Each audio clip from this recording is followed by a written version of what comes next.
Кыргызстандын туризм департаменти быйыл 10 миллион туристти күтүүдө. Өткөн жылы өлкөгө 6,9 миллион турист келген. Быйыл Ош шаарындагы жылдагыдан көбүрөөк турист кабыл алууну пландап жатат. Ага ылайык эл аралык туристтик фестиваль дагы уюштурулмакчы. Бул багытта инфраструктураны жакшыртуу иштери башталган. Навай парктын жагында жашыл зоналар кеңейтүү долбоорлору буюрса ишке ашып баштайт.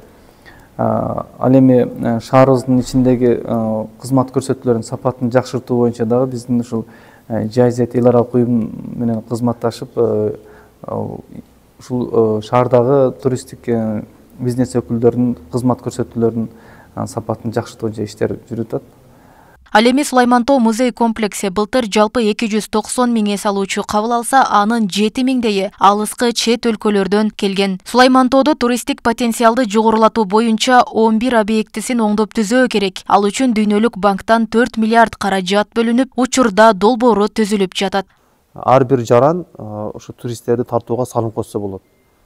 Кандай? Өзүнүн жүрүм туруму менен, маданияты менен, жылмаюусу менен, жолду өзүнүн алып жүрүүсү менен дегендей. Мамлекет тарабынан бул биринчи кезекте мамлекеттеги стабилдүүлүк, биздин мамлекетибиздеги инфраструктуралык биздин немебиз, себеби туристтерге шарт түзүү керек, ыңгайлуу болуш керек келгенде. Ал эми биздин дагы артыкчылыгыбыз бул Улуу Жибек жолунун боюндагы байыркы шаар катары 9 жолдун тобунда турабыз, Борбордук Азияда. Анткен менен адистер бул аракеттер туристтерди тартууга аздык кылат деген пикирде. Бир канча жылдардан бери чет өлкөлүк туристтерге гид кызматын аркалап келген Айнура Сапарбаева эң эле жөнөкөй ажаткана маселеси чечилбегендигине токтолду. Ош Бишкек жолун бойлой жагымдуу шарттагы тазалык уюштурулган эмес.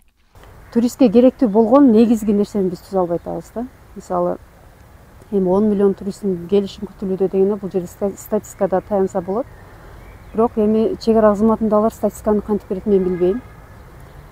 Бул жерде эми жалпы 10 миллион турист деп Кыргызстанга кирип чыккан адамды эле эсептеп атабы, же чет эл туристтер болуп атабы, ал белгисиз да. Эң жөнөкөй мисал айтып кетсем, Тосук чек арасында мисалы бир күндө жүздөгөн адам бул жака кирет да, эртең менен кечке чейин жумуш кылат, өзүнүн майда чүйдө продукт сатат да, кайра кирип кетет да. Ошол киши бир айдын 30 күн эмес 15 күндө кирип кетсе деле, ошол адам бир киши 15 адамдын санын берип аткан болот да. Ошондо бул 10 миллион реалдуу сан деп эсептебейм да. Кыргызстан транзиттик өлкө. Мындан улам туризм тармагын өнүктүрүүдө инфраструктура жана уюштуруу иштери маанилүү ролду ойнойт. Ошондой эле чек аралардын ачык болуусу тейлөө шарттын мыкты деңгээлде уюштуруу кажет.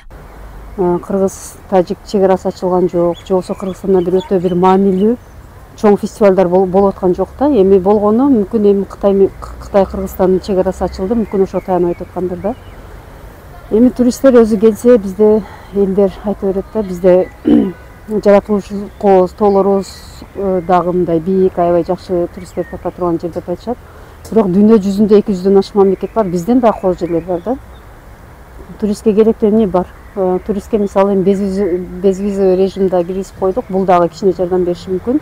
Өлкөдө 50ге жакын мамлекеттик курорттук санаториялык мекемелер бар. Туризмди өнүктүрүү үчүн жеке эс алуучу жайларды иштеткендерге 25 миллион доллар өлчөмүндө жеңилдетилген кредиттерди бөлүү каралып жатат. Негизи туризм тармагына 2020 жана 2021 жылдары коронавируска байланыштуу 4,7 миллион доллардан бөлүнгөн. Үстүбүздөгү жыл болсо бюджеттен бөлүнгөн каражат 39,8 миллион долларга чейин көбөйгөнү кабарланган.